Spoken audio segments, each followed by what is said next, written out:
Genesis 11 tells us that the whole world gathered together to build a tower with its top in the heavens. We are taught that they were just arrogant builders, that they wanted to make a name for themselves. But if you read the ancient Book of Jasher, the story changes completely. And before you ask, Joshua isn't some random lost text. Your Bible mentions it twice. Joshua 10:13 says, "Is it not written in the Book of Jasher?" And 2 Samuel 1:18 quotes it directly. Your Bible tells you to read this book, but they didn't include it. They weren't just stacking rocks. They were building a launch pad.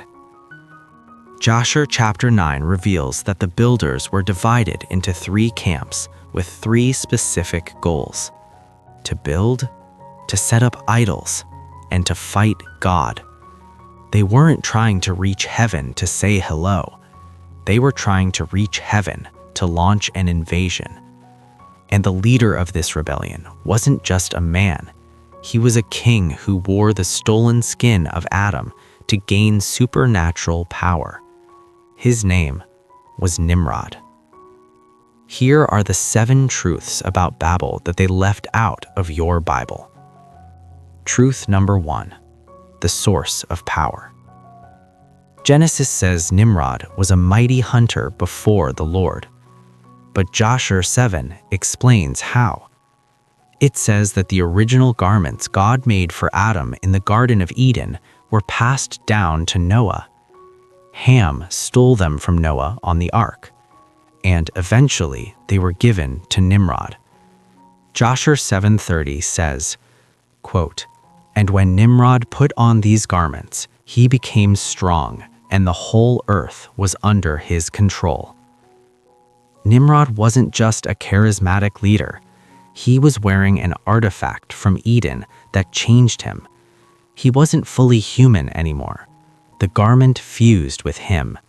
He was the first king to rule the physical world with stolen divine power. Part man, part something else. Truth number 2, the technology. Genesis 11 makes a strange point. And they had brick for stone, and slime had they for mortar. Why does the Bible care about construction materials? Because stone is natural, brick is artificial.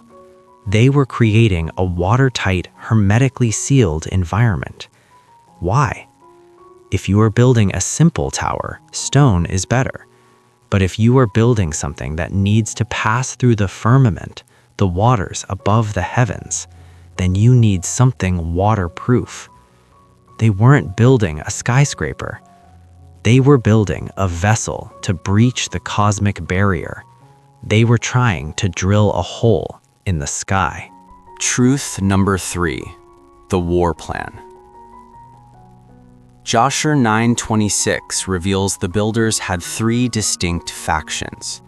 The first said, and I quote, "We will ascend and dwell there," colonization. The second said, "We will ascend and serve our idols," spiritual corruption. The third said, "We will ascend and fight him," with bows and spears. War. This is insanity. How do you fight God with a spear?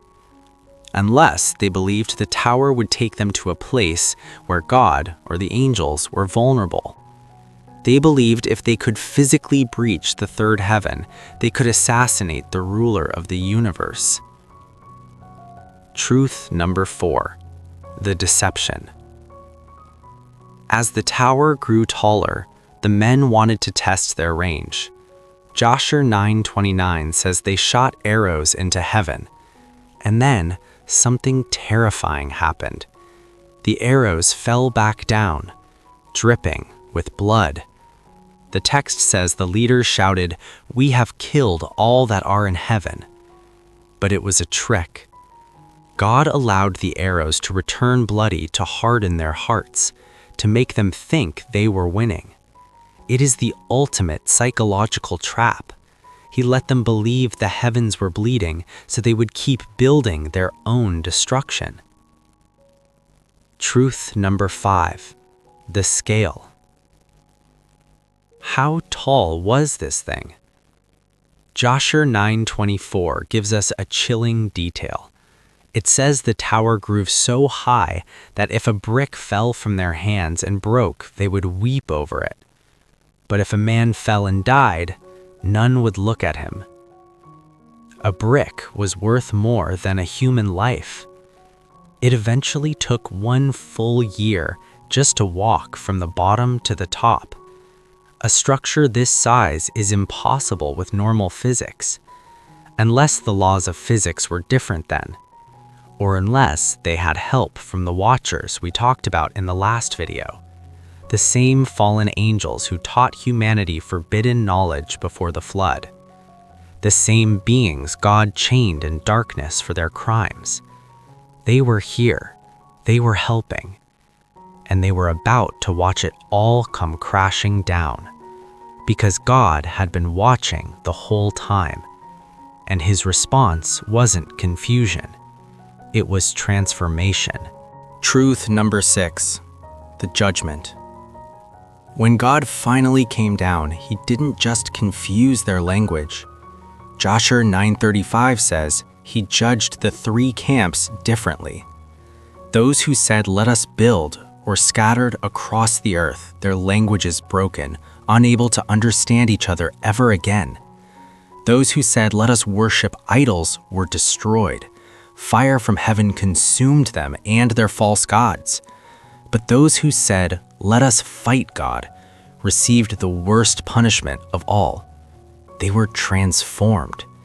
The text says, they became like apes and elephants. This wasn't punishment.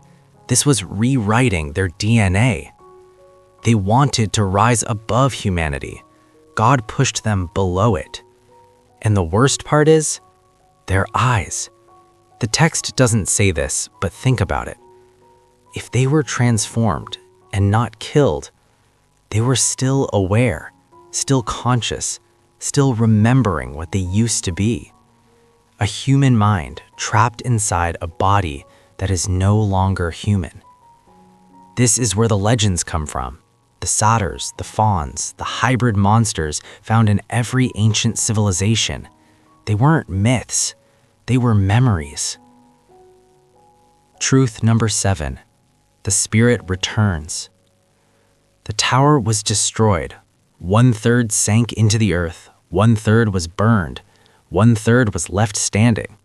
But the idea never died. In the Book of Revelation, the final enemy is called Mystery Babylon. She sits on a beast with 7 heads. She holds a golden cup full of abominations, and on her forehead is written, Mystery Babylon, the Great. She is the tower, given flesh, given form, given time. We are still trying to build a tower to heaven. We just don't use bricks anymore. We use technology, we use genetics, we use AI. The goal is the same, to become like God without submitting to God. And just like in the days of Nimrod, the ending will be exactly the same. Which of the 3 camps are we building today? Are we colonizers trying to live without God? Are we worshipers serving false idols? Are we warriors trying to replace him?